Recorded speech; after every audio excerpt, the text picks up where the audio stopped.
दोस्तों नमस्कार। कथरुआल political classes में आपका स्वागत है।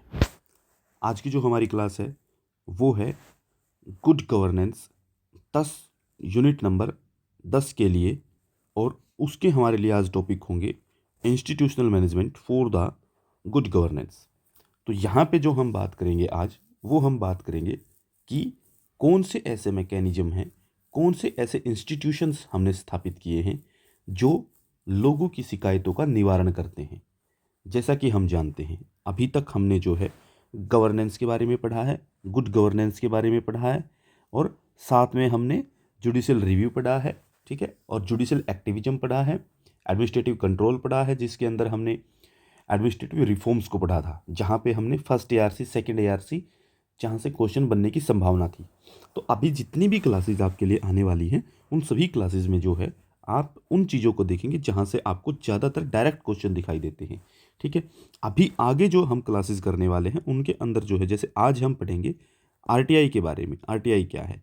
उसके बाद हम पढ़ेंगे कंज्यूमर प्रोटेक्शन एक्ट के बारे में, ठीक है। उसके बाद हम जो पढ़ेंगे, उसके बाद हम पढ़ेंगे लोकपाल के बारे में, ठीक है। लोकपाल क्या होता है, ठीक है। लोकपाल और लोकायुक्त दो चीज़ें वो क्या हैं। फिर हम पढ़ेंगे पंचायती राज के बारे में, ठीक है।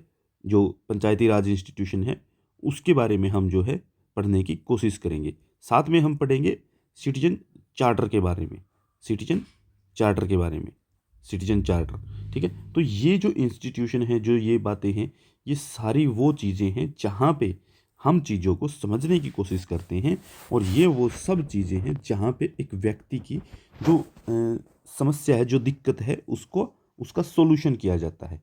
तो ये सारे ऐसे टॉपिक हैं जहाँ से आपके लिए डायरेक्ट क्वेश्चन आ सकता है।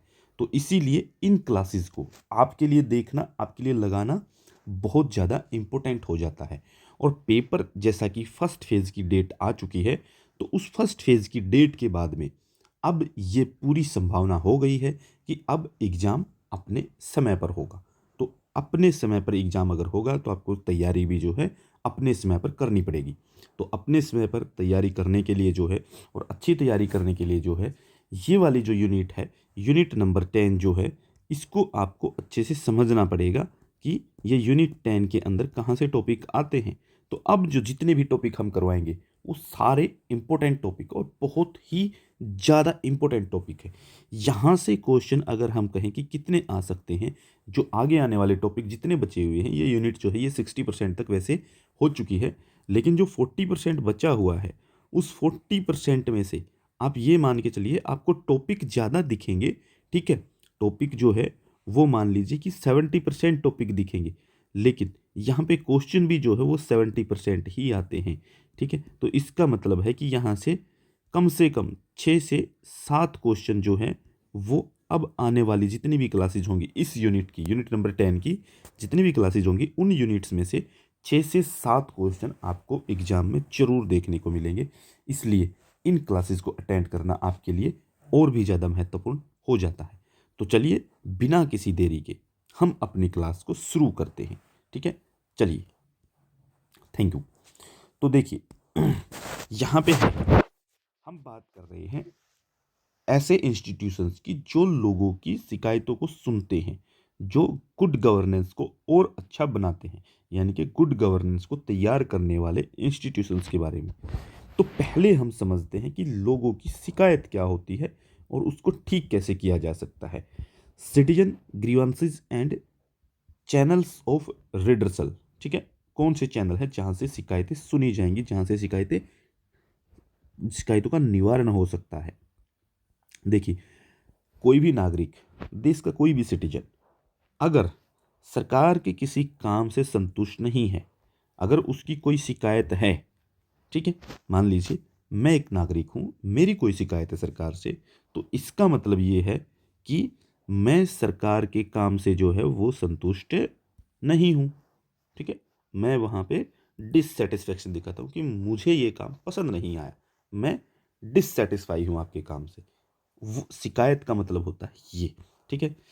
भारत जैसा कोई भी वेलफेयर स्टेट हो, भारत हो या भारत जैसा कोई भी वेलफेयर स्टेट जहाँ पे लोगों की समस्याएं सुनी जाती हैं, यानी कि एक लोकतांत्रिक देश, ठीक है, जहाँ पर जिस देश को उस देश का जो है इंटीग्रेशन करना है, ठीक है। राष्ट्र निर्माण की वहाँ पे समस्या है, और सामाजिक आर्थिक नियोजन यानी कि जहाँ पे सोशो इकोनॉमिक प्लानिंग के साथ जो देश जुड़ा हुआ हो और देश की इंटीग्रिटी के साथ उसको सवाल खड़े हो रहे हो, तो वहाँ पर लोगों की शिकायतों का आना जो है वो बनता है। वहाँ पे लोगों की शिकायतें जो है वो ज़रूर आएंगी। और वो क्यों आएंगी? वो इसीलिए आएंगी क्योंकि उसको काम करना है सोशो इकोनॉमिक एरिया में। और सोशो इकोनॉमिक एरिया में जो है सरकार का जो इंस्टीट्यूशन है वो कभी ना कभी ज़रूर गलत काम करेगा, ठीक है। मेल फंक्शनिंग ज़रूर होगी उससे, ठीक है। उसका एडमिनिस्ट्रेशन सही से काम नहीं कर पाएगा कहीं ना कहीं पर। तो उन्हीं चीज़ों को लेकर के जो है वहीं से जो है लोगों की शिकायतें उत्पन्न होती हैं, वहीं से जो है लोगों की शिकायतें जो हैं वो पैदा होती हैं, ठीक है। इसलिए जो शिकायतें जो हैं वो नेशनल लेवल पे, स्टेट लेवल पे या फिर लोकल लेवल पर आपको कैसी किस तरीके से देखने को मिलेंगी, वो क्यों देखने को मिलेंगी, वो इसलिए देखने को मिलेंगी कि जो सरकार की जो नीतियां हैं, गवर्नमेंट की जो पॉलिसी हैं, उनका मिसमैनेजमेंट हुआ हो, उनके अंदर करप्शन हुआ हो, वहाँ पे जो सर्विस डिस्ट्रीब्यूशन है वो इनकम्प्लीट हो, ठीक है। और जो गुड्स हैं और जो सर्विसेज हैं उनके मैनेजमेंट में देरी होती हो, ठीक है, उनके मैनेजमेंट में देर होती हो, तब जो है लोगों की शिकायतें बनती हैं, तब लोग शिकायत करने पहुंचते हैं, ठीक है। तो लोगों की शिकायतें इन सब चीज़ों के खिलाफ में हो सकती हैं, इन सब चीज़ों को ठीक करवाने के लिए हो सकती हैं, ठीक है। तो शीर्ष स्तर पर हम देखते हैं कि जो सेंट्रल लेवल है, हमारी जो सेंट्रल गवर्नमेंट है, वहाँ पे किस तरीके से जनता की शिकायतों का निवारण जो है वो किया जाता है, इस चीज़ को देखते हैं। देखिए, विभिन्न मुद्दों पे सरकार जो भी काम करती है, हमारी जो सेंट्रल गवर्नमेंट है, वो काम जो करती है वो कई मंत्रालयों से, कई मिनिस्ट्री से, कई डिपार्टमेंट्स को लेकर के काम करती है कि लोगों की शिकायतें सुनी जाएं। और बहुत सारे जो लोगों के इशू हैं उन इश्यूज़ को ध्यान में रखती है। तो यहाँ पे जो है इन्हीं इश्यूज़ को लेकर के लोगों की शिकायतें आती हैं। बहुत सारे इशू होते हैं लोगों की जो शिकायतें हैं, ठीक है, उन सभी से संबंधित शिकायतें आती हैं, ठीक है। और शिकायतों के मैनेजमेंट के लिए, शिकायतों को ठीक करने के लिए केंद्र सरकार में जो है, हमारी जो सेंट्रल गवर्नमेंट है, उसमें मेनली मेनली दो ऐसी संस्थाएं हैं जो काम करती हैं, ठीक है। दो नामित केंद्रीय एजेंसियां हैं, जो सेंट्रल एजेंसियां हैं वो काम करती हैं। वो कौन सी हैं? एक है ministry of personnel public grievances and pension, ministry of personnel public grievances and pension, ठीक है। ये एक मिनिस्ट्री है, यानी कि प्रशासनिक सुधार और लोक शिकायत विभाग, कार्मिक लोक शिकायत और पेंशन मंत्रालय, एक ये मंत्रालय है। आपको याद रखना है, ये क्वेश्चन जो है आपका पेपर में आने की संभावना है। किस चीज़ से रिलेटेड है? सेंट्रल लेवल पे कौन से दो मंत्रालय हैं कौन सी दो एजेंसियां हैं जो जनता की शिकायतों को सुनती हैं, ठीक है। कौन सी एजेंसियां हैं जो जनता की शिकायतों को सुनती हैं और उनका समाधान करती हैं? तो यहाँ पे पहला जो है वो है ministry of personnel public grievances and pension, ठीक है। ये दूसरा जो है, दूसरा है आपका directorate of public grievances cabinet secretariat, ठीक है, सेक्रेटरिएट। तो ये है आपका लोक शिकायत निदेशालय मंत्रिमंडल सचिवालय, दूसरा ये है, आपको नाम याद रखना है। तो ये दो मंत्रालय हैं जो लोगों की शिकायतों का निवारण करते हैं। इसके बाद अब हम चलते हैं सीधे उन मैकेनिज्म पे जहां से लोगों की शिकायतें ठीक की जाती हैं, जहां से लोग शिकायतें लेकर के आते हैं। सरकार ने लोगों की शिकायतों को ठीक करने के लिए कौन से मैकेनिज्म तैयार किए हैं, कौन से इंस्टीट्यूशन तैयार किए हैं? तो पहला जो इंस्टीट्यूशन तैयार हुआ है वो तैयार हुआ है राइट्स टू इंफॉर्मेशन, ठीक है। राइट्स टू इंफॉर्मेशन यानी कि सूचना का अधिकार, ये आप सभी को पता भी होगा, ठीक है। सरकार ने जो है लोगों की जो शिकायतें हैं उनके मैनेजमेंट के लिए इसको शुरू किया है, राइट टू इंफॉर्मेशन को शुरू किया, आरटीआई एक्ट लेके आई सरकार, ठीक है। ये जो सरकार को उसके जो सिटीजन है, सिटीजन्स के प्रति ज़्यादा क्या बनाती है? आरटीआई का क्या मतलब? आरटीआई का मतलब है कि ये सरकार को ज़्यादा अकाउंटेबल बनाती है, ज़्यादा रिस्पॉन्सिबल बनाना का काम करती है, ठीक है। तो ये जो है सरकार को ज़्यादा अकाउंटेबल और ज़्यादा रिस्पॉन्सिबल बनाने का काम करती है आरटीआई, ठीक है। नागरिकों को जो है एम्पावर करने के लिए, डेमोक्रेटिक बनाने के लिए ठीक है, उनके अंदर इन चीज़ों को बढ़ावा देने के लिए ये काम करती है। ठीक है, यानी कि लोगों के अंदर जो है एम्पावरमेंट और डेमोक्रेटिक बनाना आरटीआई का काम है। ठीक है, एक इसको स्थापित कैसे किया गया था? इसको स्थापित किया गया था एक संसदीय अधिनियम से। ठीक है, यानी कि एक पार्लियामेंट्री एक्ट के थ्रू इसको जो है प्रेजेंट किया गया था। ठीक है, जो नागरिकों की जो सरकारी सूचनाओं तक मतलब कि जो सरकार जो काम करती है, सरकारी काम जो होते हैं उन तक पहुंच बनाने के लिए, उनको उन सूचनाओं को प्राप्त करने के लिए, उन इंफॉर्मेशंस तक जनता की पहुंच बनाने के लिए जो है इन नियमों कुछ नियम बनाए गए और कुछ प्रोसीजर तैयार किए गए। उसी को हम कहते हैं आरटीआई, यानी कि गवर्नमेंट के काम की जानकारी लेना, गवर्नमेंट के काम तक आसानी से पहुंच हो सके, उसका पता चल सके। ठीक है, उसके लिए कुछ जो है कुछ रूल बनाए गए। ठीक है, कुछ रेगुलेशंस या कुछ प्रोसेस तैयार की गई कि क्या प्रोसेस होगी गवर्नमेंट के काम को पता करने की। तो उस वो प्रोसेस जो है हमें पता चलती है आरटीआई से। ठीक है, आरटीआई इस काम में लागू होती है। इसको लागू किया जाता है 2005 में। आरटीआई को कब लागू किया गया? 2005। ठीक है, ये अधिनियम जो है, ये जो एक्ट जो बना है, ये देश के जो हर एक नागरिक है, हर एक नागरिक को जो अकाउंट्स द कस्टोडियंस हैं उनको बताने के लिए, उसका महत्व समझाने के लिए काम करता है। ठीक है, फिर डिसीजन मेकिंग प्रोसेस में जो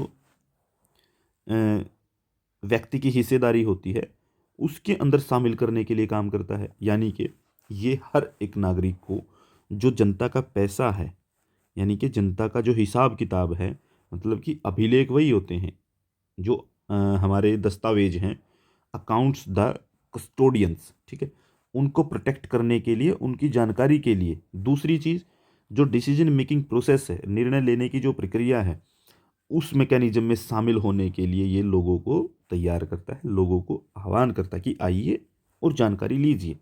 ठीक है, तो सूचना का जो अधिकार आंदोलन है, अगर हम बात करें इसके इतिहास की, सूचना का अधिकार यानी कि RTI right to information act की जो हम बात करें, राइट टू इंफॉर्मेशन मूवमेंट जो है वो 1990 के दशक में शुरू होता है, जो कि एक लोकल करप्शन और जो शोषण है उसके खिलाफ में, एक्सप्लॉइटेशन जो है उसके खिलाफ में राजस्थान के अंदर एक संगठन था MKSS, मजदूर किसान शक्ति संगठन, इसके द्वारा शुरू किया गया। ये बहुत इंपॉर्टेंट है ये चीज़ याद रखने की।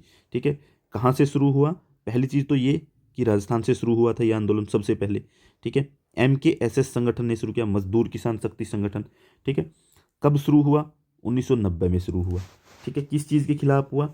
ये शुरू हुआ था करप्शन के खिलाफ में और एक्सप्लॉइटेशन के खिलाफ में। ठीक है, तो ये चीज़ याद रखनी है, ये पहली बार 1990 के दशक में, और ज़्यादातर कहा जाता है कि 1987 में इसकी नींव रखी जाती है राजस्थान के अंदर। ठीक है, आरटीआई अधिनियम जो है जब स्थापित कर दिया गया, तो इस अधिनियम ने जो है सूचना की स्वतंत्रता अधिनियम 2002, ठीक है, एक एक्ट होता था हमारा इससे पहले, सूचना की स्वतंत्रता अधिनियम 2002, इसको रिप्लेस कर दिया था। यानी कि हमारे पास पहले भी एक एक्ट था कि जो सूचना देने का काम करता था, लेकिन उसको रिप्लेस कर दिया। वो बहुत कमज़ोर कानून था। ठीक है, वो कानून जो था वो बहुत ही कमज़ोर था अपने आप में, उसमें लोगों को सूचनाएं मिलती नहीं थी, क्योंकि लोगों के सूचना का जो अधिकार है, आरटीआई का जो यानी कि राइट टू इन्फॉर्मेशन का जो अधिकार है, ये उसको स्वीकार ही नहीं करता था। सूचना की स्वतंत्रता तो थी, लेकिन लोगों को इसके बारे में जानकारी मिले वो स्वीकार नहीं करता था।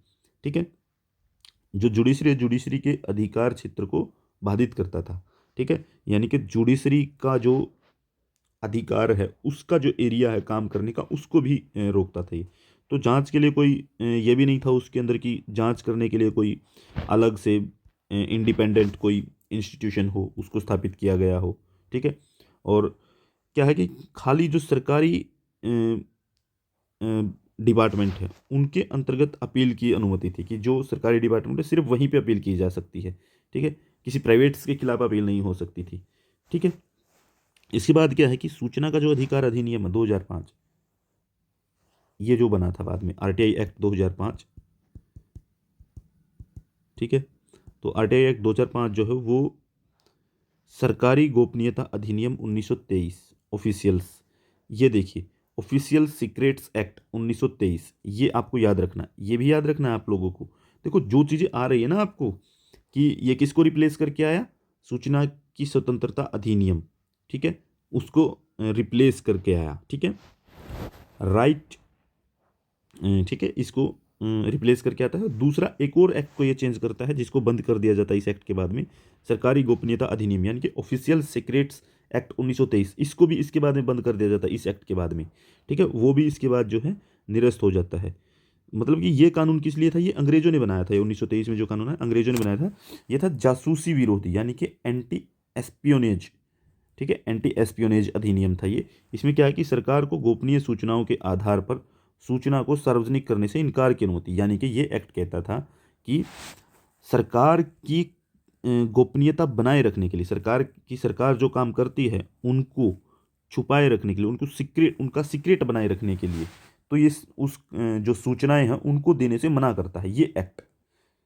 एंड जो ऑफिशियल सीक्रेट्स एक्ट है ये कहता है कि सरकार जो काम करती है उनको सीक्रेट बनाए रखने के लिए जो है ये सूचना देने से मना करेगा। कि सरकार सूचना देगी नहीं देगी ये सरकार के ऊपर डिपेंड करता है।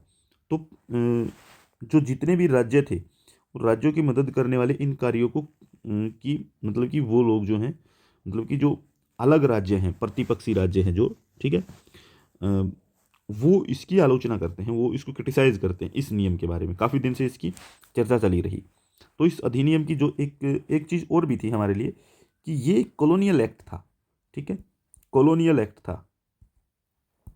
तो हम कॉलोनियल एक्ट को क्यों रखें, हम कॉलोनियल एक्ट को बदलें। अंग्रेजों ने अपनी सुविधा के लिए बनाया था, भारत के लोगों के लिए थोड़ी बनाया था, ठीक है, और ये जो है ये अपनी सुविधा के लिए बनाया था, तो ये क्या था, ये अनडेमोक्रेटिक था, अनडेमोक्रेटिक वैल्यूज़ को सपोर्ट करता है ये एक्ट, तो इसलिए इसको भी जो है बदल दिया गया इस एक्ट के द्वारा। तो आरटीआई अधिनियम ने 2005 ने जो है 1923 वाले को जो है ऑफिशियल सीक्रेट्स एक्ट को जो है मतलब कि खारिज कर दिया, ठीक है, उसको निरस्त कर दिया। और जो सिटीजन हैं और जो ऑफिशियल्स हैं, मतलब कि ऑफिसेस में बैठने वाले जो हमारे ऑफिसर्स हैं उनके बीच संबंध को चेंज कर दिया आरटीआई एक्ट ने, ठीक है। पहले तो ये था कि 1923 का रिजेक्ट हुआ, उसमें तो ये था कि हम जानकारी ही नहीं देंगे। अब यानी कि अधिकारियों के बीच में रिलेशन सिटीजन का जो हो अलग तरीके का था, अब अलग तरीके से हो गया। अधिकारी यानी कि मेरे और जो सरकारी कर्मचारी हैं उनके बीच में रिलेशन ही बदल गया। अब आरटीआई अधिनियम की धारा 8 जो है, ठीक है, आरटीआई अधिनियम की धारा 8 में जो है वो स्पष्ट तौर पे कहा गया है कि वह सूचना जिसे संसद या राज्य विधानमंडल यानी कि पार्लियामेंट और हमारी जो लेजिस्लेटिव असेंबली है उसके अंदर प्रस्तुत करने से वंचित नहीं किया जा सकता, उसे किसी व्यक्ति को सौंपने से मना नहीं किया जा सकता। यानी कि धारा 8 डायरेक्टली हमें यह गाइड करती है कि वो सूचना, ठीक है, कोई भी सूचना जो है वो संसद में और जो राज्य का विधानमंडल है उसमें प्रस्तुत करने से, उसमें प्रेजेंट करने से हमको रोका नहीं जा सकता है। वही जानकारी किसी भी व्यक्ति को देने से रोका नहीं जा सकता है कि कोई भी जानकारी वो हर एक व्यक्ति को मिलेगी, वो संसद में पेश की जा सकती है, विधानमंडल में पेश की जा सकती है। ये कहती है धारा 8, ये आपको याद रखनी है, इंपॉर्टेंट धारा है इसकी, ठीक है, ये इसका इंपॉर्टेंट आप ये भी कह सकते हैं इसका आर्टिकल है एक। तो सूचना के अधिकार अधिनियम के अंदर प्रावधान क्या क्या हैं उनके बारे में बात करते हैं। ये कानून जो है वो सभी नागरिकों को यानी कि सभी सिटीजन्स को, संघ यानी कि हमारा सेंटर, ठीक है, दूसरा स्टेट, और जो ज़मीनी स्तर पे यानी कि लोकल लेवल पे जितने भी ऑफिशियल्स हैं, जितने भी ऑफिशियल्स हैं और कैंट हैं, ठीक है, और राज्य सरकारों के अंदर जो है वो जितने भी पब्लिक फील्ड हैं, पब्लिक इंस्टीट्यूशन हैं, उनसे सूचना प्राप्त करने की स्वतंत्रता और अधिकार देता है। यानी कि सेंटर से, स्टेट से, डिस्ट्रिक्ट से, और सरकार के जितने भी ऑफिस हैं, जो भी सरकार काम करती है, और सरकार के जितने भी सार्वजनिक, ठीक है, सार्वजनिक उपक्रम का क्षेत्र मतलब होता है कि हम सरकार की जितनी भी कंपनियां हैं, फैक्ट्रियां हैं, उन सभी से कोई भी व्यक्ति जो है वो सूचना ले सकता है, ये उसको अधिकार है। ठीक है, ये आपको एक बार पढ़ लेना है कि सूचना हम कहाँ कहाँ से ले सकते हैं, सेंटर से, स्टेट से, डिस्ट्रिक्ट से, और सरकार के जितने भी प्राधिकरण हैं उन सभी से। ठीक है, यानी कि सरकार की यूनिवर्सिटी हो सकती है, सरकार की अपनी कंपनी हो सकती है, ठीक है, सरकार का कोई और काम हो सकता है जो अलग से कर रही है वो।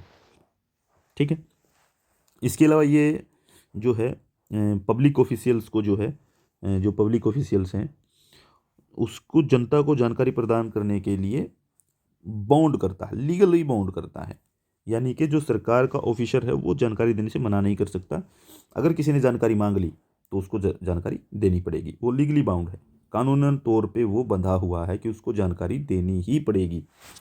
इस अधिनियम में जो है क्या क्या स्थापित करना है हमें, एक तो सेंट्रल इंफॉर्मेशन कमीशन, ठीक है, CIC, सेंट्रल इंफॉर्मेशन कमीशन, केंद्रीय सूचना आयोग।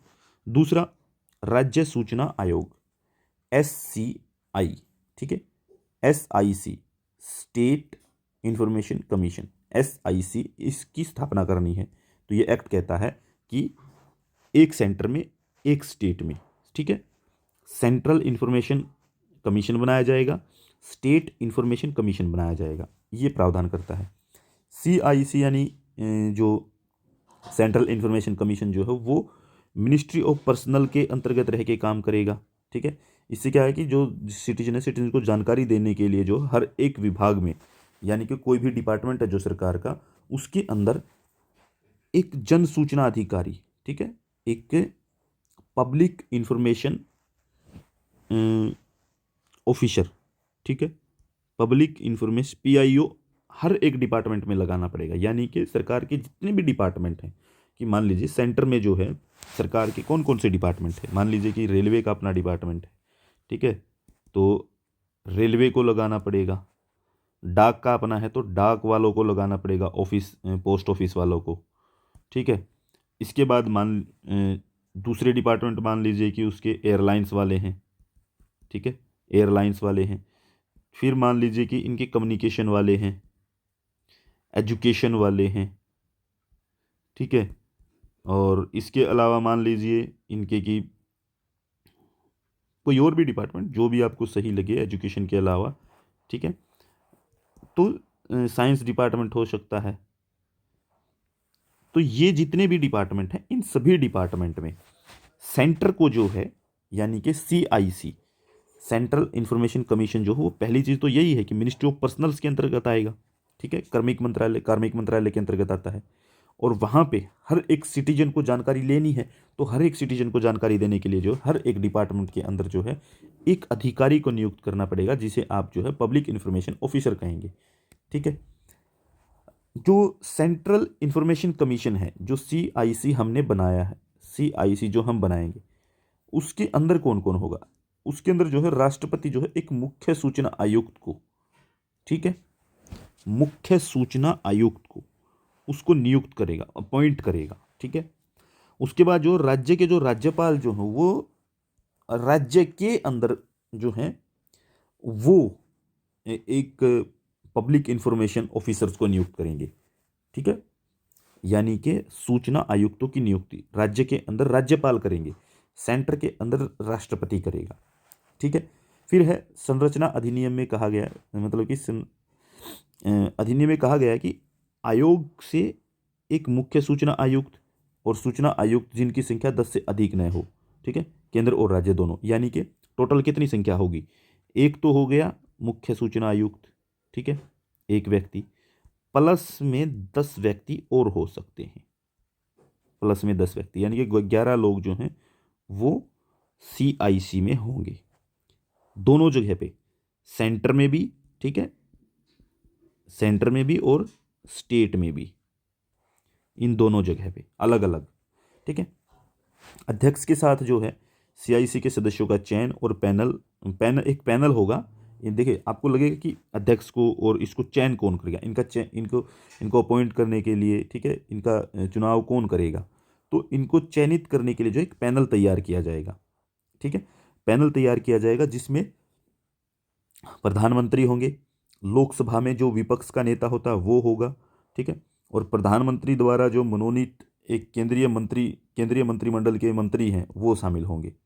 ठीक है, एक मंत्री, यानी कि एक तो हो गए हमारी पीएम, ठीक है, प्लस में साथ में लोकसभा का विपक्ष का नेता, ठीक है, लीडर ऑफ ऑपोजिशन, लीडर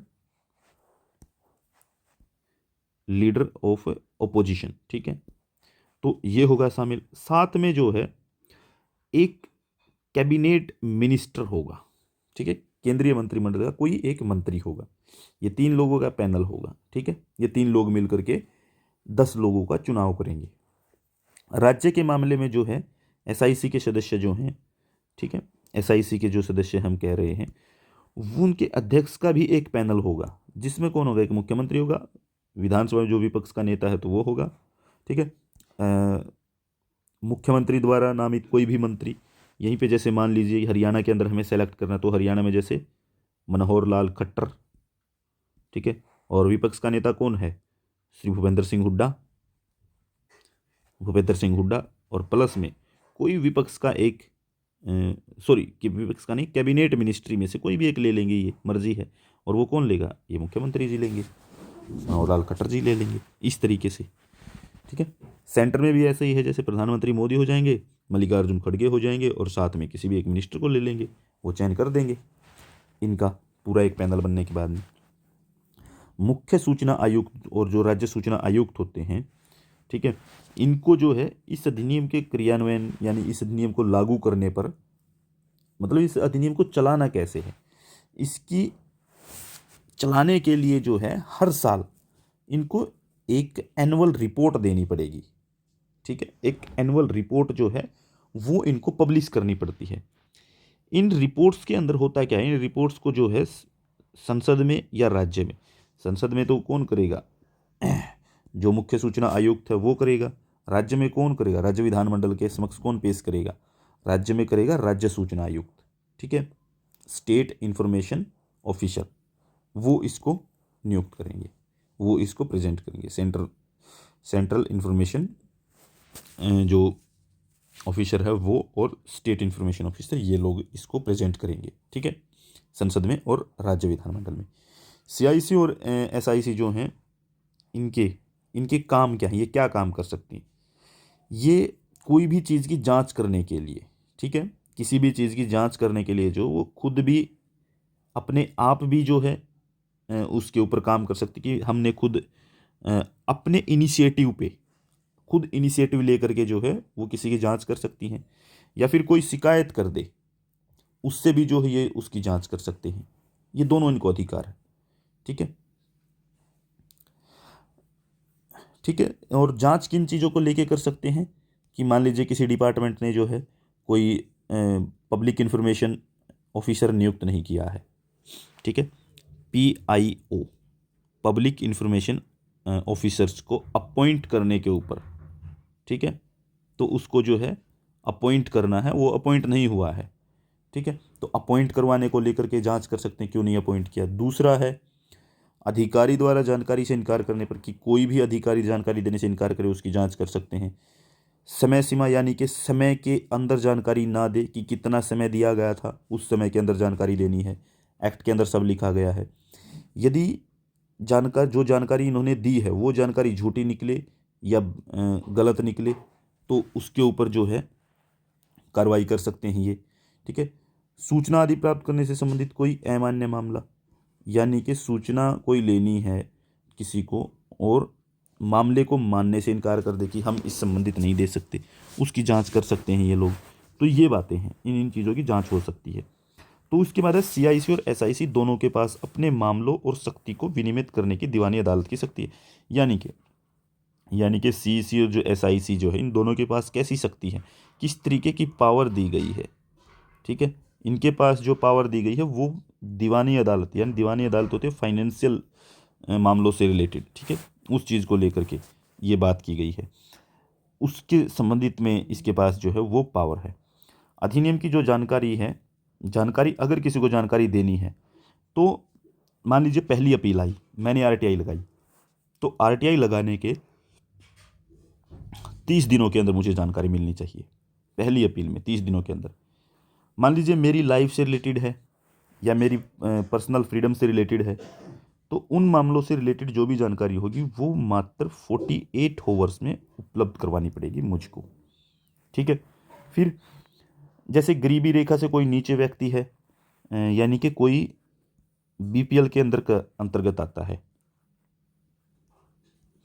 तो उसे क्या है कि जो बीपीएल के अंतर्गत आएगा उसको सूचना जो है वो फ्री दी जाएगी, मुफ्त में दी जाएगी। ठीक है। और बाकी जो कोई है उसके लिए जो है वो शुल्क लगेगा। सिर्फ बीपीएल्स को दी जानी है, गरीबी रेखा से नीचे वाले को। एससी को भी दी जाती है। ठीक है। एससी कैटेगरी के अंदर जो व्यक्ति है उसको भी दी जाती है, शेड्यूल कास्ट से। अगर जानकारी नहीं दी जा रही है, जानकारी सही समय पे नहीं दी गई, तो उसके ऊपर जुर्माना भी लगेगा और बहुत खतरनाक जुर्माना लगाया जाता है। इसमें क्या होता है कि 250 रुपये पर डे जुर्माना लगाया जा सकता है, और ये जुर्माना 25,000 रुपये तक लगाया जा सकता है। मान लीजिए पब्लिक इन्फॉर्मेशन ऑफिसर था, उसने जानकारी देनी थी, उसने जानकारी नहीं दी, तो जितने दिन लेट करेगा, मान लीजिए 250 रुपये पर डे है, ठीक है, और उसने लेट कर दी कि भाई 25 ही दिन लेट हो चुकी है जानकारी, तो कितनी हो जाएगी? 25 25 200 15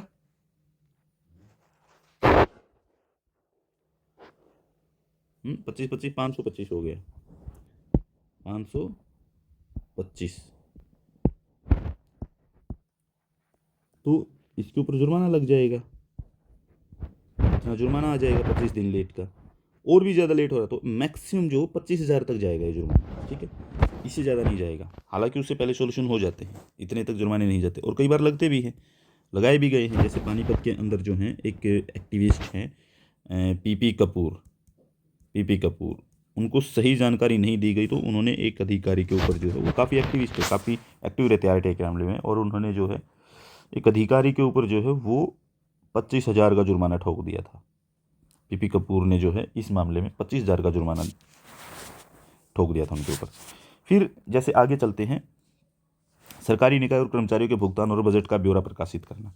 यानी कि जो सरकारी इंस्टीट्यूशन है, ठीक है, गवर्नमेंट के जो इंस्टीट्यूशन है, वहाँ पे जो है कर्मचारियों का जो भुगतान है, और यानी कि कर्मचारियों को जो सैलरी मिलती है, उनको जो बजट दिया जाता है, उसका जो पूरा का पूरा ब्यौरा है वो आपको पब्लिश करना पड़ता है।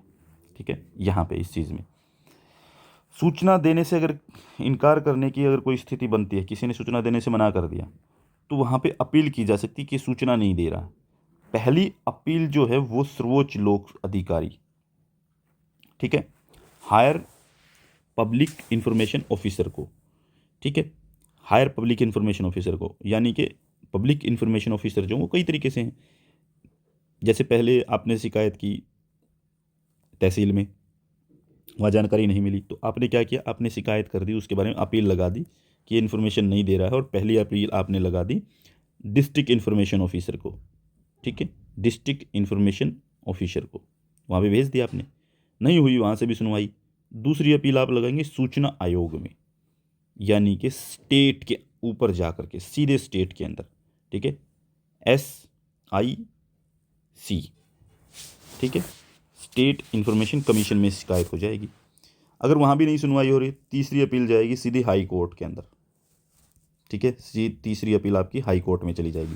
ये क्रम है, इसको याद रख लेना है आपको। ठीक है? फिर जैसे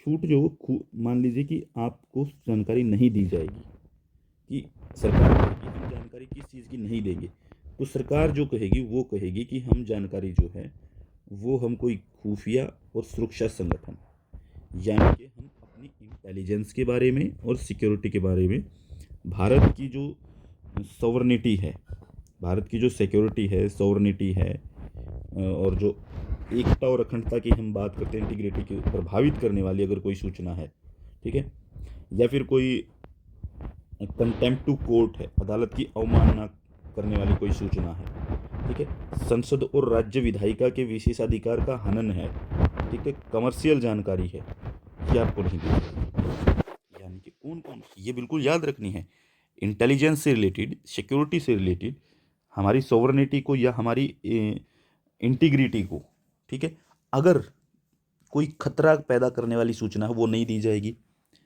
अदालत की अवमानना करने वाली कोई सूचना है ठीक है। कंटेम्प्ट टू कोर्ट, ये लगता है ना आपका कि अदालत की बात को ना मानना, वो कोई सूचना हो।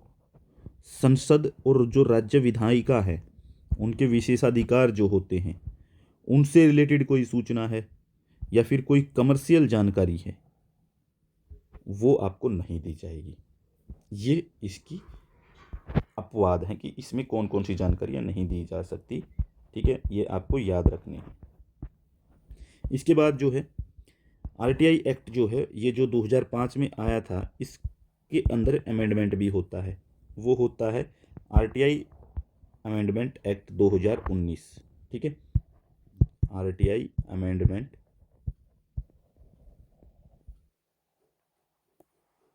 ठीक है,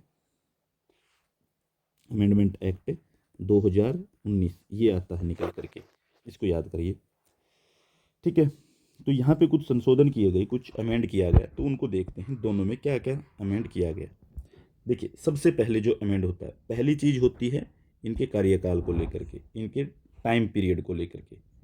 ठीक है, टाइम पीरियड क्या होगा। 2005 वाले अधिनियम में क्या था, 2005 वाले अधिनियम में कहा गया था कि सीआईसी, ये सूचना आयुक्त, ठीक है, यानी कि केंद्र और राज्य स्तर पे आईसीएस, सीआईसी हो गया, ये हो गया आईसीएस। ठीक है, सूचना आयुक्त केंद्र और राज्य स्तर दोनों पर। 2005 में था कि 5 साल के लिए काम करेंगे, वो 5 साल के लिए अपने पद पे रहेंगे जिनको भी नियुक्त किया जाएगा। 2019 में ये चीज़ बदल दी गई है, इस प्रावधान को हटा देता है और केंद्र सरकार सीआईसी और आईसीसी के पद की अवधि को अधिसूचित करेगी, यानी कि अब डिसाइड करेगी सेंट्रल गवर्नमेंट। ठीक है, सेंट्रल गवर्नमेंट जो है वो हमें बताएगी कि एक अधिकारी की नियुक्ति कितने दिन के लिए करनी है। ठीक है, वेतन में फ़र्क आ गया है इनके, मतलब कि जो सैलरी है वो कैसे, पहले सीआईसी और आईसीएस जो हैं उनका जो वेतन है, यानी कि सेंटर और जो स्टेट लेवल है, उन दोनों लेवल पे जो है जो सैलरी होती थी, वो जो मुख्य चुनाव आयुक्त था सेंट्रल लेवल पे, सेंटर वाले की सीआईसी की, और जो चुनाव आयुक्त हैं उनको, ठीक है, जो चुनाव आयुक्त हैं उनको दिए जाने वाले वेतन के बराबर। यानी कि अगर वहाँ पे एक जो इलेक्शन कमीशन ऑफिसर है, ठीक है, एक इलेक्शन कमीशन ऑफिसर है, तो मान लीजिए कि सेंटर में जो बैठा है इलेक्शन कमीशन के अंदर, ठीक है, वो जो चीफ बैठता है इसको संभालने वाला, उसकी सैलरी मान लीजिए कि 2.5 लाख रुपए है, तो उसकी 2.5 लाख सैलरी है, तो एक आरटीआई का जो ऑफिसर बैठेगा ऊपर, सीआईसी जो बैठेगा, सेंट्रल इंफॉर्मेशन कमीशन के अंदर जो एक व्यक्ति अधिकारी बैठेगा उसको संभालने वाला, उसका जो मुखिया होगा उसको भी 2.5 लाख मिलेंगे। उसके साथ मान लीजिए कि जैसे चुनाव आयुक्त होते हैं, चुनाव आयुक्तों की मान लीजिए कि मतलब कि दूसरे जो मुख्य नहीं हैं उनकी 2,25,000 रुपये सैलरी है, तो इनको भी जो है इसके साथ में जो काम करने वाले 10 लोग हमने बताए थे, उन 10 लोगों की सैलरी भी 2,25,000 होगी। ठीक है, और जो चीफ है उनका, उसकी 2.5 लाख होगी। ठीक है, उसकी 2.5 लाख होगी, ये रहेगी। ये था, तो इस तरह सीआईसी और आईसीएस राज्य स्तर पर जो चुनाव आयुक्त और राज्य सरकार के मुख्य सचिव को दिए जाने वाले वेतन के बराबर थे। ठीक है, इस तरीके से अब क्या क्या ये अधिनियम इन प्रावधानों को हटा देता, 2019 वाला जो है वो इनको हटा देता है इसी प्रावधान को। और इसमें कहते हैं केंद्र और राज्य के अंदर जो सीआईसी हैं और आईसीएस के वेतन जो हैं और जो भत्ते हैं उनके, यानी कि सैलरी है और जो उनके भत्ते हैं, उनके जो नियम हैं और जो अन्य जो उनके उनसे रिलेटेड जो रूल हैं, उनकी जो सेवा और शर्तें हैं, वो अब डिसाइड करेगी हमारी सेंट्रल गवर्नमेंट। यहाँ पर भी सेंट्रल गवर्नमेंट आ गई है। ठीक है, तो यहाँ पर भी जो है वो किसको अधिकार हो गया है, सेंट्रल गवर्नमेंट को अधिकार मिल गया इस बारे में। ठीक है, आगे जो है आगे तीसरा है हमारा वेतन में कटौती, कि वेतन में कमी की जा सकती है, वो कैसे हो सकती है। तो 2005 का जो अधिनियम था, 2005 के अधिनियम में कहा गया कि सीआईसी और आईसीएस जो है वो केंद्र जो है वो इसको हटा देता है और राज्य स्तर पर राज्य हटा देता है कि नियुक्ति के समय पर अगर उन्हें पिछली सरकारी सेवाओं के लिए, ठीक है, पेंशन या कोई अन्य सेवानिवृत्ति या लाभ मिल रहा है, ठीक है, तो वेतन में पेंशन के बराबर राशि कम हो जाएगी। यानी कि पहले जो होता था कि 2005 में जो था 2005 में जो एक्ट बना उसमें कहा गया कि मान लीजिए कोई अधिकारी जिसको हमने सेंट्रल इंफॉर्मेशन कमीशन का चीफ बनाया है, ठीक है, सेंट्रल इंफॉर्मेशन कमीशन में नियुक्त किया है एक अधिकारी को, मान लीजिए उसको पेंशन मिलती है उसको 1 लाख रुपए, ठीक है। तो उसमें 1 लाख रुपए जो पेंशन मिलती है वो उसको मिलती रहेगी, लेकिन उसकी जो सैलरी, मान लीजिए उसकी सैलरी डिसाइड हो रखी है 2,50,000 रुपये कि 2,50,000 है।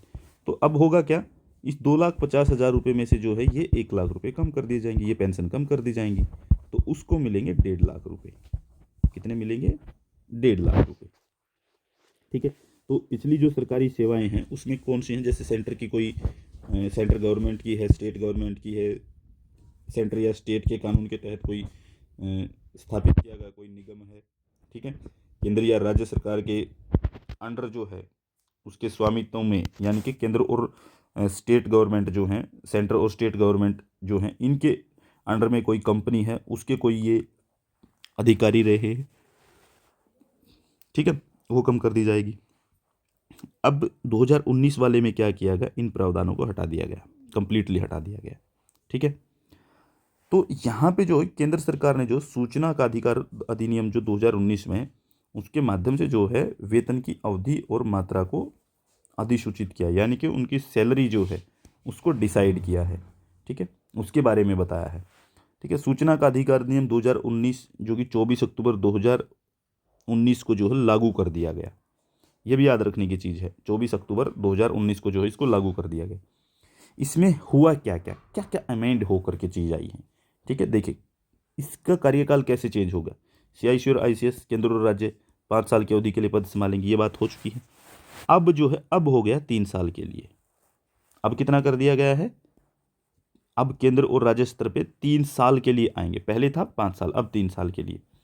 वेतन में क्या बदलाव कर दिया गया, CIC और ICS वेतन, यानी कि मुख्य चुनाव आयुक्त और चुनाव आयुक्तों को दिए जाने वाले वेतन, यानी कि 2.5 लाख रुपये प्रति माह के बराबर होगी, पहले ये था, ठीक है, 2005 में। और जो इसके साथ में जो 10 लोग और नियुक्त होते हैं, उनकी जो CIC और ICS राज्य स्तर के जो वेतन IC के जो अधिकारी हैं राज्य स्तर के ऊपर, उनका वेतन जो है चुनाव आयुक्तों को दिए जाने वाले, यानी कि चुनाव, एक तो चीफ कमीशन ऑफिसर होता है, चीफ कमीशन ऑफिसर जो है उसको तो मिलता है 2.5 लाख, तो उसी के बरोबर जो है जो चीफ कमीशन इंफॉर्मेशन जो है उसको मिलेगा चीफ कमीशन इलेक्शन ऑफिसर के बराबर, 2005 में था। और उसके साथ में जो अदर व्यक्ति होते थे उनको मिलता था 2.5 लाख, तो यहाँ पर भी 2.5 लाख ही था, ठीक है, यहाँ पर भी 2.5 लाख ही था। अब क्या, अब चेंज करके कर दिया गया है कि केंद्र सरकार केंद्र स्तर पे 2.5 लाख रुपये और 2,25,000 रुपये प्रति माह वेतन मिलेगा, ठीक है, अब सेंट्रल लेवल पे, ठीक है। CIC और ICS स्तर पर जो है वो 2,25,000 रुपये मिलेगा। अब डिसाइड ही कर दिया गया कि इतना ही मिलेगा, उनके चुनाव आयुक्त जो हैं उनसे रिलेटेड बात होगी ही नहीं, ठीक है, उनका कितना है कैसे है उससे बात नहीं है, आपको इतना ही मिलेगा, इन दोनों को अब इतना ही मिलेगा, इनकी सैलरी डिसाइड कर दी गई है, ठीक है। कुछ अन्य डेवलपमेंट हुई हैं इसके अंदर, जो भारतीय सर्वोच्च न्यायालय ने जो है 2019 में भारत के मुख्य न्यायाधीश के पद को सूचना के अधिकार अधिनियम के दायरे में लाने से दिल्ली उच्च न्यायालय के फैसले का समर्थन किया है, ठीक है। ये कहा है कि जो भारत का हाई कोर्ट है, जो सुप्रीम कोर्ट, एक बात कही गई थी कि क्या सुप्रीम कोर्ट को और हाई कोर्ट को उसके अंदर आना चाहिए, यानी कि भारत की जो जुडिशरी है, क्या जुडिशरी को RTI के दायरे में लाया जाए, इसके ऊपर सवाल था, ठीक है। तो यहाँ पे 2019 में जो है भारत का जो सुप्रीम कोर्ट है, सुप्रीम कोर्ट ने उसी फैसले को माना है जो दिल्ली हाई कोर्ट ने दिया था, दिल्ली हाई कोर्ट ने जो फैसला दिया था उसी फैसले को मान लिया है 2019 में, ठीक है। तो सुप्रीम कोर्ट का ये फैसला आ चुका है कि RTI जो है उस RTI के अंडर जो है वो जुडिशरी नहीं आ सकती, सुप्रीम कोर्ट, हाई कोर्ट या फिर डिस्ट्रिक्ट कोर्ट कुछ भी नहीं आ सकता, तो जुडिशरी को बाहर कर दिया गया है, ठीक है। RTI आवश्यक क्यों है, जरूरी क्यों है RTI? पहली चीज़ तो ये कि जो हमारा एडमिनिस्ट्रेशन है उस एडमिनिस्ट्रेशन को अकाउंटेबल बनाने के लिए। दूसरी चीज़ ये कि जो हमारा एडमिनिस्ट्रेशन है, एडमिनिस्ट्रेशन को जनता के बीच, यानी कि जो हमारा एडमिनिस्ट्रेशन है, एडमिनिस्ट्रेशन और जो सिटीजन है यानी कि जो पब्लिक है, उस पब्लिक के बीच में जो अंतर है वो कम किया जा सके, ठीक है। तीसरी चीज़ ये है कि जो हमारे सिटीजन हैं उनको थोड़ा सा एम्पावर किया जाए, ठीक है, उनको थोड़ा जो है इन्फॉर्मेटिव बनाया जाए, सशक्त बनाया जाए, उनको जानकार बनाता है। ठीक है। चौथी चीज़ ये लोगों को जो गुड्स एंड सर्विसेज हैं उनका जो डिस्ट्रीब्यूशन है वो बेहतर तरीके से हो सके। ठीक है। आरटीआई जो है वो गुड्स एंड सर्विसेज का जो डिस्ट्रीब्यूशन है वो अच्छे से करने के लिए जो है वो मोटिवेट करता है। फिर जो है सुशासन का जो संचालन है, यानी कि गुड गवर्नेंस का संचालन जो है वो आरटीआई करती है। आरटीआई जो है वो एक गुड गवर्नेंस को लेके आने का काम करती है। फिर जैसे डिसीजन मेकिंग प्रोसेस के अंदर जो है वो नागरिक सिटीजन्स की भागीदारी जो है उसका पार्टिसिपेशन जो है उसको बढ़ाने का काम करती है। ठीक है। और उसका क्या है कि ये साथ में जो क्रिटिकल एनालिसिस करने के लिए भी जो है व्यक्तियों को एम्पावर करती है। फिर जैसे सरकार द्वारा जो निर्णय लिए, यानी कि सरकार जिनको डिसीजन मेकिंग करती है वो मनमानी से नहीं कर सकती है। अगर आरटीआई को सही से लागू किया जाता है तो आरटीआई के थ्रू जो लोग जानकारी लेंगे उससे क्या है कि गवर्नमेंट जो है वो रुक जाएगी, मनमानी नहीं कर सकती। फिर है जैसे कि भ्रष्टाचार को कम करता है, करप्शन को कम करेगा, डेमोक्रेटिक वैल्यूज जो हैं उनका समर्थन करता है आरटीआई, कि डेमोक्रेसी के अंदर क्या अधिकार होते हैं एक व्यक्ति के, उनका समर्थन करता है एक इन्फॉर्मेशन लेने के लिए। तो ये था आरटीआई अधिनियम। इसके बाद हम शुरू करते हैं कंज्यूमर प्रोटेक्शन एक्ट, उपभोक्ता संरक्षण अधिनियम। तो चलिए हम बात करते हैं अभी कंज्यूमर प्रोटेक्शन एक्ट के बारे में, उपभोक्ता संरक्षण अधिनियम के बारे में। ये क्या कहता है इसके बारे में बात करते हैं। उपभोक्ता संरक्षण अधिनियम, कंज्यूमर प्रोटेक्शन एक्ट, ये बहुत इंपॉर्टेंट क्वेश्चन है। पिछले 2-3 बार से लगातार यहाँ से क्वेश्चन आ रहे हैं। देखिए पिछली बार आरटीआई से भी क्वेश्चन आया था, ठीक है, और कंज्यूमर प्रोटेक्शन एक्ट से भी क्वेश्चन आया था। यहाँ से दोनों जगह से क्वेश्चन आए थे। तो ये दोनों इतनी इंपॉर्टेंट चीज़ें हैं कि आपको याद करके ही जानी पड़ेंगी, आपको इनके बारे में पता होना ही चाहिए। ठीक है। ये जो अधिनियम है उपभोक्ता संरक्षण अधिनियम जो है, ये जो हम ग्राहक हैं, कुछ चीज़ सामान खरीदते हैं तो हम एक ग्राहक होते हैं। तो ग्राहकों के रूप में जो नागरिकों को शिकायत निवारण तंत्र प्रदान करता है, यानी कि हम जो है सिटीजन तो हैं ही एक देश के। अब सिटीजन होने के साथ साथ में हम जो है वो कंज्यूमर भी बनते हैं। ठीक है। हम जो है चीज़ें खरीदते हैं, गुड्स खरीदते हैं, सर्विस खरीदते हैं। तो उनको खरीदते हुए जो है हमें समस्याएं आती हैं।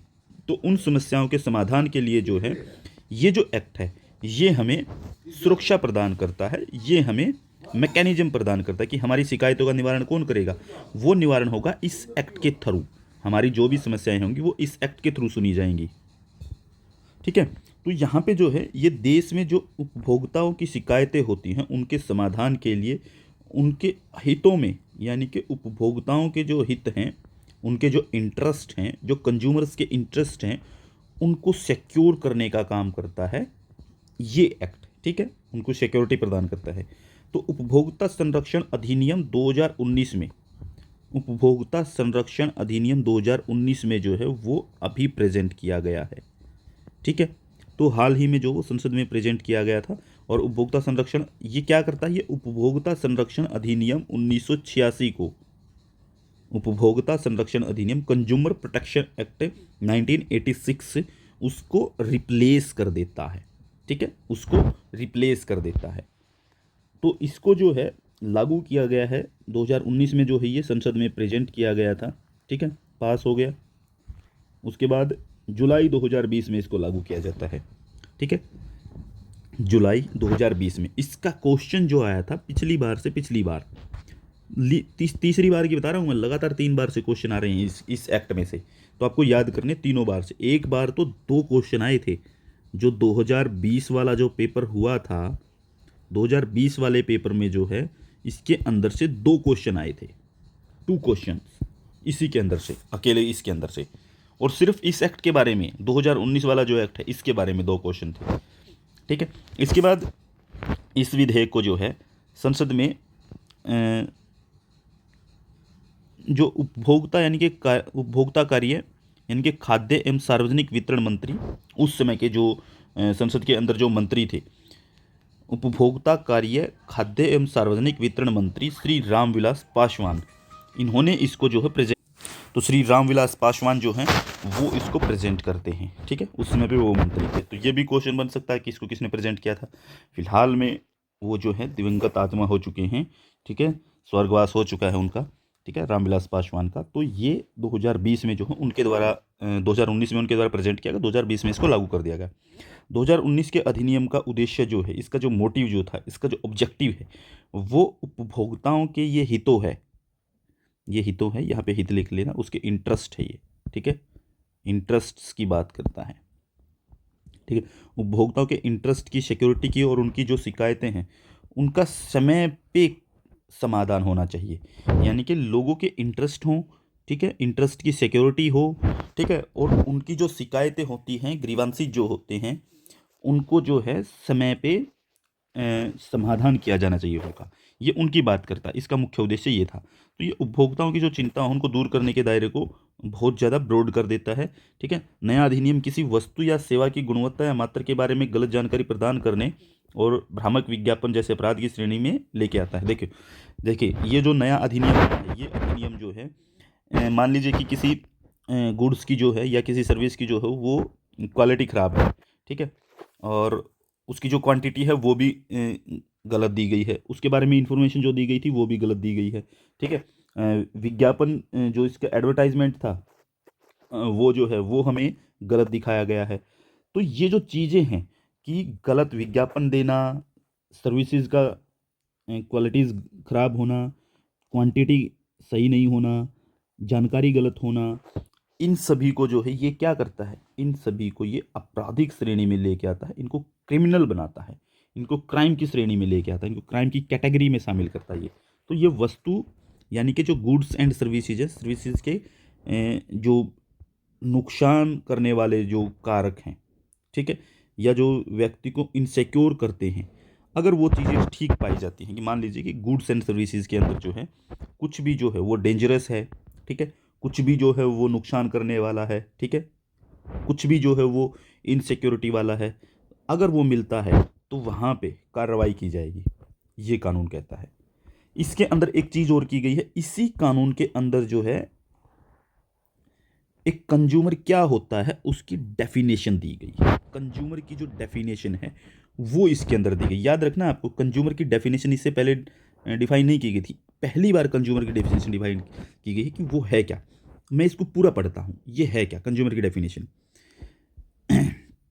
अधिनियम के अनुसार किसी उपभोक्ता को एक ऐसे व्यक्ति के रूप में परिभाषित किया गया है जो किसी भी वस्तु को खरीदता है या किसी भी लिहाज से सेवा प्राप्त करता है। इसमें ऐसा व्यक्ति शामिल नहीं है जो पुनर्विक्रय के लिए एक वस्तु या वाणिज्य उद्देश्य के लिए एक वस्तु या सेवा प्राप्त करता है, ठीक है। इसमें ऑफलाइन और इलेक्ट्रॉनिक माध्यमों, tele shopping, multi level marketing या प्रत्यक्ष विक्रय के माध्यम से ऑनलाइन लेन देन शामिल है। मेरी बात को ध्यान से सुनना आप, मैं इसको समझाता हूँ ये कहना क्या चाहती है परिभाषा, ठीक है। ये कहती है कि हम अधिनियम के अंदर उसको उपभोक्ता मानते हैं, यानी कि जो कोई भी किसी भी गुड्स को परचेज करता है, ठीक है, या किसी सर्विस को लेता है, और वो सर्विस किस तरीके से, ठीक है, वो सर्विस हो सकती है इलेक्ट्रॉनिक माध्यम से, टेली शॉपिंग मल्टी लेवल से, ठीक है।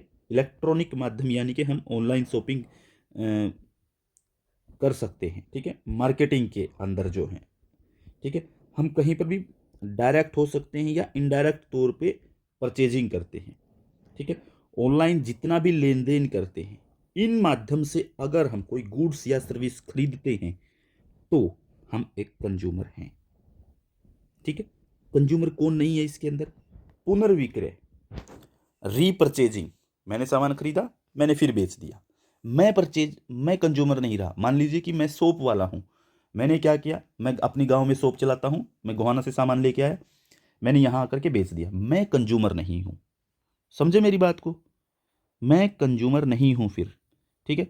मैंने कोई ऑनलाइन सामान मंगवाया, ठीक है, मैं यहाँ आकर के उसको बेचना चाहता हूँ, बहुत सारे मैंने बल्क में मंगवा लिया, मैंने सोचा कि 1000 पैंट जो है मैं ऑर्डर कर देता हूँ ऑनलाइन, तो 1000 पैंट ऑर्डर करने पे क्या होगा, मैंने मंगवा ली, घर रख ली।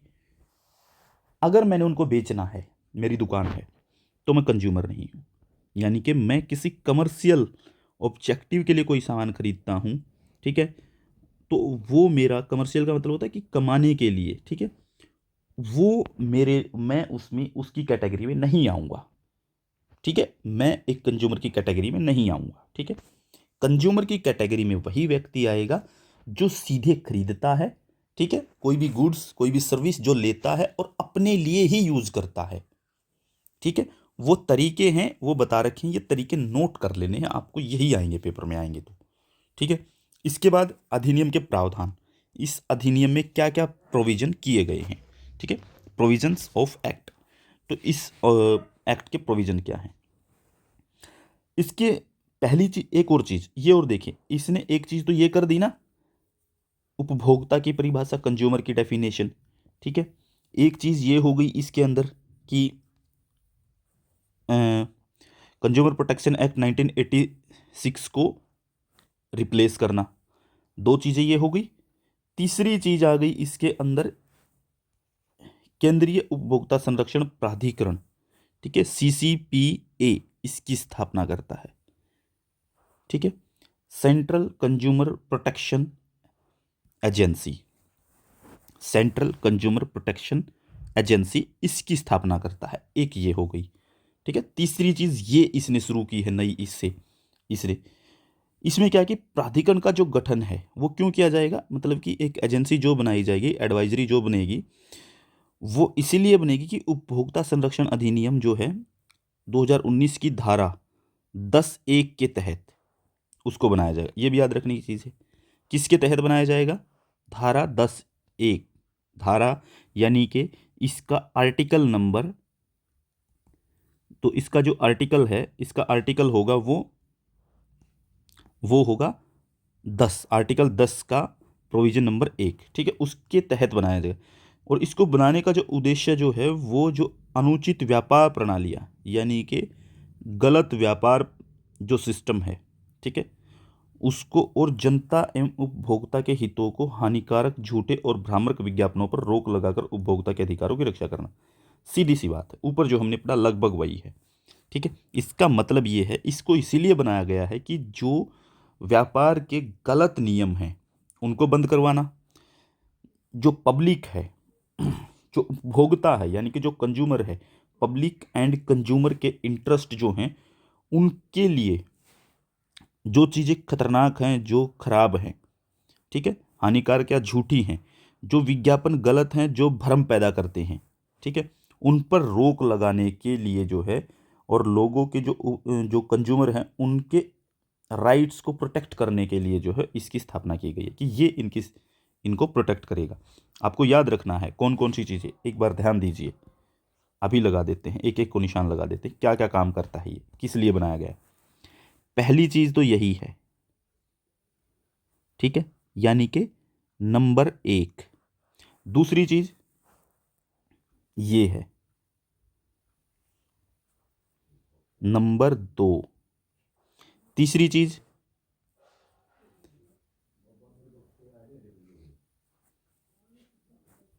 ये है, ठीक है। चौथी चीज़, चौथा काम क्या होगा, चौथा उद्देश्य क्या है, ये है। ये चारों चीज़ें याद रख लेनी है, ये क्या उद्देश्य है इसका, ये चार उद्देश्य। आप चाहे इनको अलग अलग डिवाइड कर सकते हैं, अलग अलग अपने पेज पे लिख सकते हैं इनको, ये बहुत इंपॉर्टेंट है।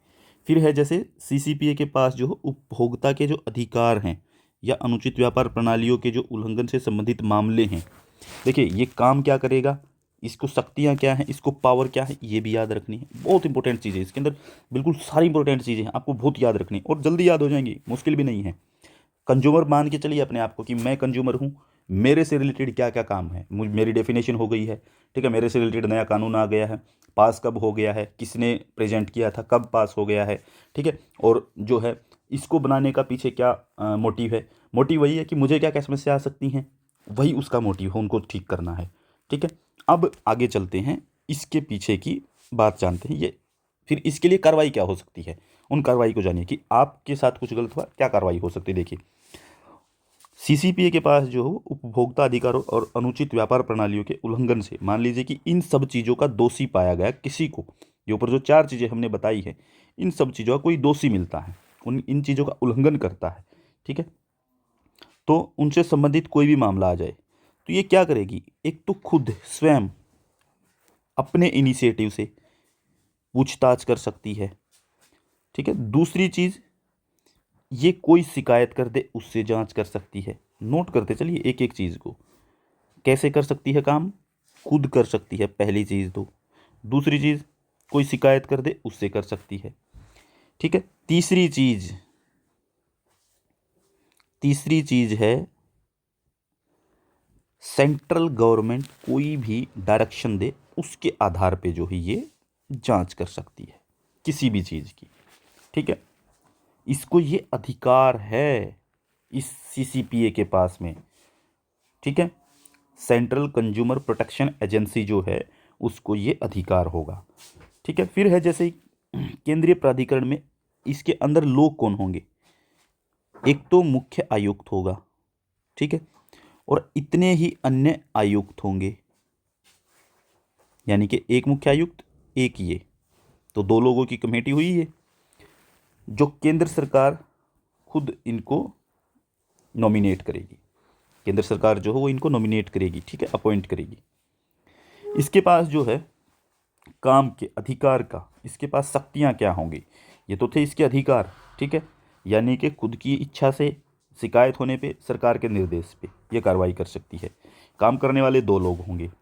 ठीक है। इसके पास जो वो जो जिसने गलत किया है, उल्लंघनकर्ता पर जुर्माना। पहली चीज़ तो काम क्या कर सकती है? जिसने गलत किया है, जिसके खिलाफ शिकायत आई हो और दोषी मिला है, तो पहला काम हो जाएगा उसके ऊपर ये जुर्माना लगा सकती है।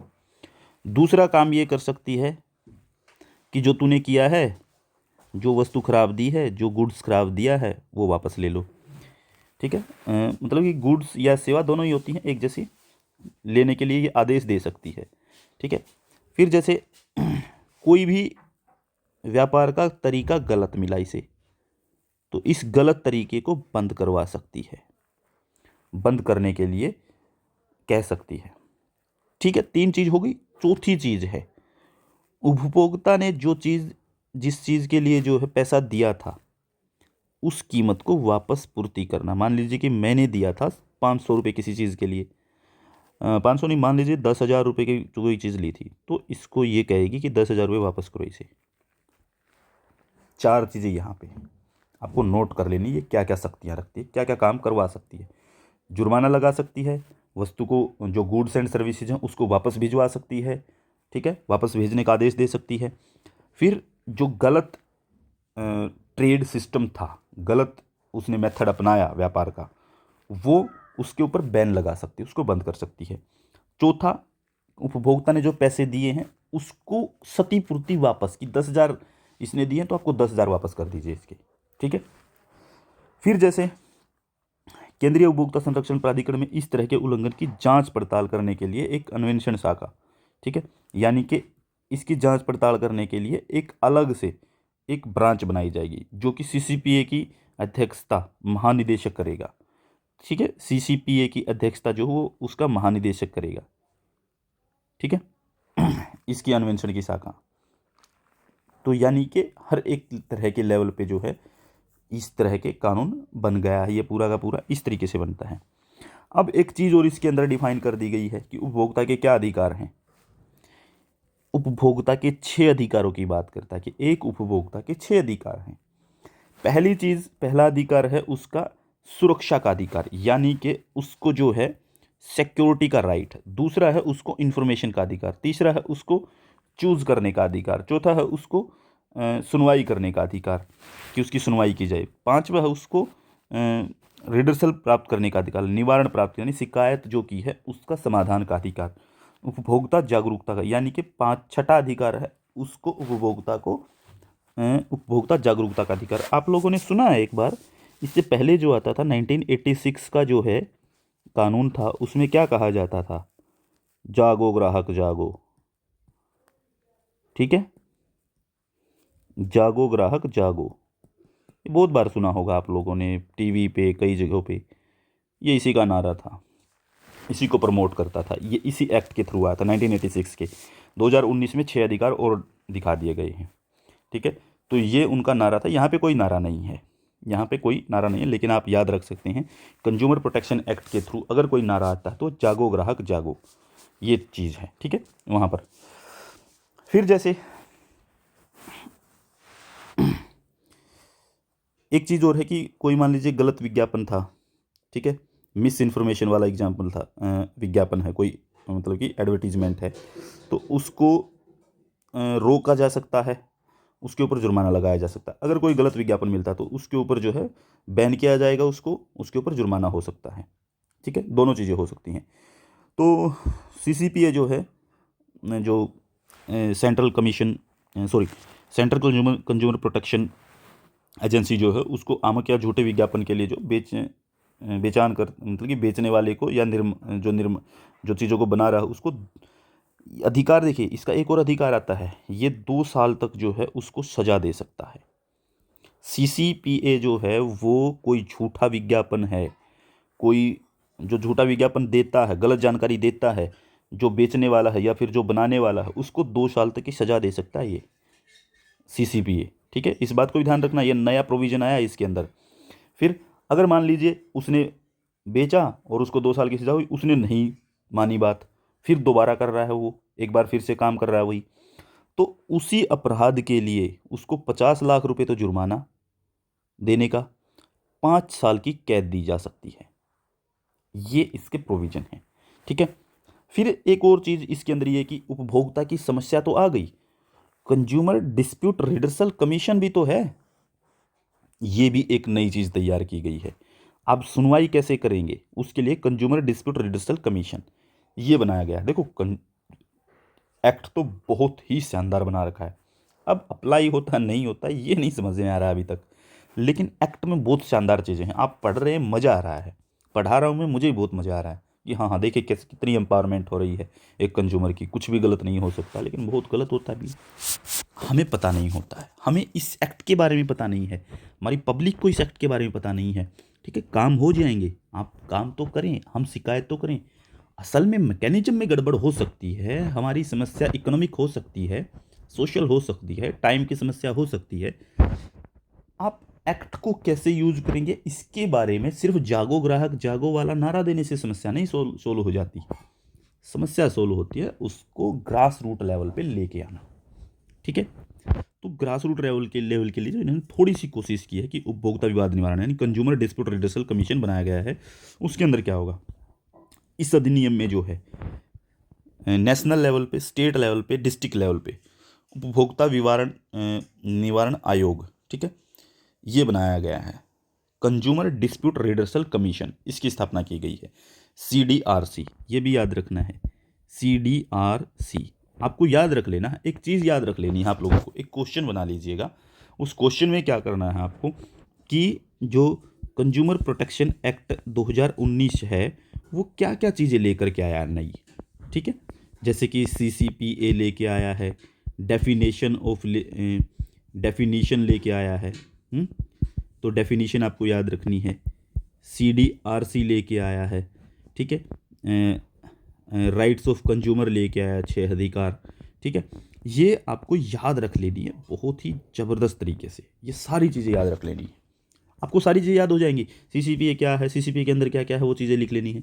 डेफिनेशन आपको 1 मिनट में याद होगी। CDRC क्या है, ठीक है, ये आपको याद ही हो जाएगा, अभी करवाएंगे इसको, ठीक है। राइट्स कौन से हैं, वो सब चीज़ें, इतना ही तो पूछेंगे। कब पास हुआ था, कैसे पास हुआ था, कब आया, 2019 पता है आ गया, 2020 में जुलाई में पास हो गया, ठीक है, कंप्लीट हो गया 2020 में। पेश करने वाला कौन था, श्री रामविलास पासवान, स्वर्ग सिधार गए हैं, ठीक है। तो ये आपको याद रखना है। CDRC के अंदर ये किन चीज़ों पे काम करेगा, पहली चीज़ तो ये काम करेगा, इसको हटाते हैं, ठीक है। देखिए ये कहाँ कहाँ पे काम करेगा, मान लीजिए कि ओवर चार्जिंग हुई है, डिसेप्टिव चार्जिंग हुई है, यानी कि ज़्यादा शुल्क लिया गया है आपसे, ठीक है, गलत शुल्क लिया गया है आपसे, गलत जानकारी दे करके, ये उसके ऊपर कार्रवाई करेगा, इस शिकायत का समाधान करेगा, ठीक है। अनुचित या प्रतिबंधात्मक व्यापार प्रणाली, यानी कि अनफेयर और रिस्ट्रिक्टेड ट्रेड प्रैक्टिस हो, यानी कि कोई ऐसा ट्रेड है जिसके ऊपर रिस्ट्रिक्शन है, अनफेयर है, उसके ऊपर कार्रवाई करेगा, ये उस शिकायत का समाधान करेगा। फिर जैसे सेल ऑफ हैजर्डोस, यानी कि खतरनाक वस्तुएं, जो खतरनाक साबित होती हैं उनको अगर बेचा जा रहा है, ठीक है, जो हमारी लाइफ के लिए खतरा पैदा कर सकती हैं, जैसे कोई कह रहा है सड़क चौराहे पे आकर के जहर ले लो, जहर ले लो, जहर ले लो, ठीक है, ऐसे कोई बेच रहा है, कौन देगा? उसको क्या कहेंगे फिर? उसको इसलिए कहेंगे ना कि ये गलत बेच रहा है, ये खतरनाक चीज़ है, बच्चों के लिए खतरनाक चीज़ है, ठीक है, तो इसको हटाओ, क्यों जरूरी है ये, ठीक है। अनफेयर अनरिस्ट्रिक्टेड व्यापार प्रणाली, गलत तरीके से, ठीक है, खतरनाक वस्तुएं, खतरनाक गुड्स, जैसे कि आपको सीडी बेचने का अधिकार है, ठीक है, लेकिन आप जो वो गलत चीज़ें तो नहीं बेच सकते ना, ठीक है। फिल्में आप बेच सकते, फिल्मों की सीडियाँ आप बेच सकते, लेकिन गलत फिल्मों की सीडियाँ कैसे बेच देंगे आप, ठीक है।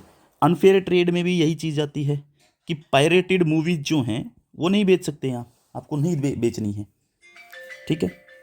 ओवर चार्जिंग कर सकते हैं कोई, कि आपके ऊपर जो है चार्ज, पानी की बोतल ले रहे हैं, या फिर पानी की बोतल का तो रेट लगा लीजिए कि आपका 80 रुपये दे रखा है, सॉरी ये तो कोल्ड ड्रिंक्स का हो सकता है, पानी की बोतल का 10 रुपये होता है, तो 10 रुपये, और वो कह रहा है कि नहीं 30 रुपये दे दो, आप कहें कैसे दे दें, 10 रुपये रेट है, रेट से ज़्यादा कैसे ले लेंगे, ओवर चार्ज कैसे कर लेंगे, ये सब चीज़ें। फिर मान लीजिए कि जैसे आप सिनेमा हॉल के अंदर जाते हैं, वहाँ पे होता क्या है, किसी ने एक बार ये केस भी आया था कि किसी ने यहाँ पे जो है केले खरीद लिए अंदर जा कर के, और केले ले लिए, उसने एक केला जो है वो लगा दिया उसने 765 रुपये का एक केला, ठीक है। इसके खिलाफ तो नहीं हो सकती शिकायत, 765 रुपये का एक केला होगा, इसके खिलाफ तो शिकायत नहीं आ सकती। लेकिन यहाँ पे एक चीज़ गलत हो गई, वो व्यक्ति शिकायत तो करना चाहता था कि 765 का केला यार कमाल हो गया, लेकिन वो अपनी सर्विसेज का चार्ज ले सकता है वहाँ पे कि मैंने ये प्रोडक्ट जो है इतना अच्छे से बनाया है, मैं इसके 765 रुपये लूँगा, ठीक है। लेकिन महाशय जी ने वहाँ पे क्या किया, जीएसटी लगा दिया, फंस गए भाई। फ्रेश गुड्स के ऊपर कैसे जीएसटी होगा, लग ही नहीं सकता, फ्रेश गुड्स के ऊपर जीएसटी होता ही नहीं, आप कौन है लेने वाले, ऐसे फंस गया एक, ठीक है। तो ये वो केस है, इस तरीके के केस आ जाते हैं कई बार। फिर एक और चीज़ है इसके अंदर, सेल ऑफ डिफेक्टिव गुड्स, यानी कि दोषपूर्ण वस्तु या सेवाओं की बिक्री, यानी कि कुछ गुड्स जो हैं वो डिफेक्टिव आ सकती हैं। मान लीजिए आपने कोई चीज़ मंगवाई और वो डिफेक्टिव है और वो वापस नहीं ले रहा, तो आप शिकायत कीजिए, उसका समाधान होगा। अब ये सुनवाई कैसे करता है, सुनवाई कैसे करता है कि ये जैसे मान लीजिए नेशनल लेवल पे कोई शिकायत आती है, तो नेशनल लेवल पे शिकायत आएगी तो वहाँ पे 10 करोड़ रुपए तक से, ठीक है, अधिक की शिकायतों की सुनवाई होगी, यानी कि 10 करोड़ रुपए तक का कोई मामला है तो उससे ज़्यादा की सुनवाई होगी सेंट्रल लेवल पे। स्टेट लेवल पे जो है सीडीआरसी जो है जब शिकायतों की सुनवाई करेगा तो उस समय पर 1 करोड़ रुपए से लेकर के 10 करोड़ रुपए तक की कीमत होनी चाहिए, तब आपकी शिकायत सुनी जाएगी। जिला लेवल पे आप जब जाएंगे, सीओआरसी, ठीक है, वहाँ पे क्या होगा, उसके ऊपर तब ध्यान देगा जब सेवा की कीमत जो 1 करोड़ रुपए तक हो, 1 करोड़ रुपए से कम की कीमत होनी चाहिए, 1 करोड़ से ज़्यादा नहीं, 1 करोड़ से ज़्यादा ही स्टेट लेवल पे चली जाएगी, ठीक है। तो ये 3 लेवल पे हैं, तो इसके 3 क्रम बना लेना, 1 करोड़ डिस्ट्रिक्ट लेवल, ठीक है, 1 से 10 करोड़ कहाँ पे, स्टेट लेवल, 10 से ऊपर वो है सेंट्रल लेवल। ये इस तरीके से समाधान होगा, सीडीआर से ऐसे काम करेगा, ये इसका काम करने का क्षेत्राधिकार है। उत्पाद की जवाबदेही क्या होगी, उत्पाद की जवाबदेही, इसका अर्थ है किसी उपभोक्ता को दोषपूर्ण या त्रुटिपूर्ण सेवा के कारण किसी भी हानि या क्षति के लिए मुआवजे हेतु किसी उत्पाद निर्माता, सेवा प्रदाता या विक्रेता की जवाबदेही। यानी कि मान लीजिए कि उत्पाद जो है, यानी कि जो हमने प्रोडक्शन दिया, जो प्रोडक्ट है, प्रोडक्ट इसको कहिए प्रोडक्ट, प्रोडक्ट की अकाउंटेबिलिटी किसकी होगी, प्रोडक्ट की अकाउंटेबिलिटी जो है वो होगी जिसने सामान बेचा है। यानी कि मान लीजिए मैंने सामान बेचा हो तो मेरी जवाबदेही है, मैं उसके लिए अकाउंटेबल हूँ। अगर वो चीज़ खराब निकलती है, उसके अंदर कोई डिफेक्ट मिलता है या फिर कोई वो नुकसान करती है, तो उसका जो मुआवजा है, उसका जो भुगतान है, ठीक है, वो कौन करेगा, वो विक्रेता जिसने सामान बेचा है, उसकी अकाउंटेबिलिटी है। तो मुआवजे का दावा करने के लिए किसी उपभोक्ता को दोष या कमी के लिए अधिनियम में दी गई किसी एक शर्त को सिद्ध करना। यानी कि आपको ये नहीं पढ़ना है कि कौन सी शर्त है, आपको सिर्फ ये पढ़ना है कि एक कंज्यूमर को एक काम करना पड़ेगा कि उसको उस कंज्यूमर प्रोटेक्शन एक्ट के अंदर जो बातें दी गई हैं, ठीक है, कि मैं चाहता हूँ, मैं कहूँ कि मैंने सामान खरीदा लेकिन ये ठीक नहीं, ये ख़राब है, ये नुकसान कर रहा है, तो इसका मुझे मुआवजा चाहिए। तो इसके लिए मुझे जो है कंज्यूमर प्रोटेक्शन एक्ट के अंदर लिखी गई बातों में से कोई एक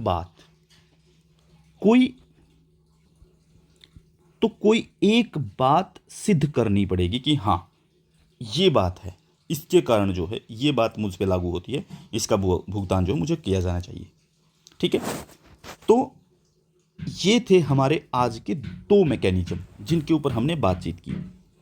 अब जो नेक्स्ट क्लास जो होगी हमारी, अगली नेक्स्ट क्लास में जो है हम बात करेंगे सिटीजन चार्टर पे, और साथ में जो लोकपाल और लोकायुक्त है उसके ऊपर। 2 चीज़ें अगली क्लास में हो जाएंगी। पंचायती राज जो है वो आपका सेपरेट क्लास में भी हो सकता है, या आपने खुद भी बहुत सारी चीज़ें पढ़ रखी होंगी, लेकिन वो हो जाएगा, वो सिंपल चीज़ें हैं।